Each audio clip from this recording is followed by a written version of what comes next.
You ask Tiger to solve. This deals with linear equations with one unknown. The final result is x equals 45/4. Let's solve it step by step. Simplify the expression. Simplify the arithmetic. Group all constants on the right side of the equation. Subtract 90 from both sides. Simplify the arithmetic.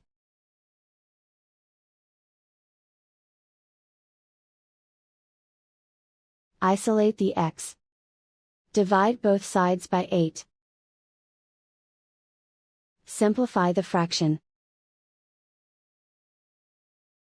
Find the greatest common factor of the numerator and denominator. Factor out and cancel the greatest common factor. And so the final result is x equals 45/4.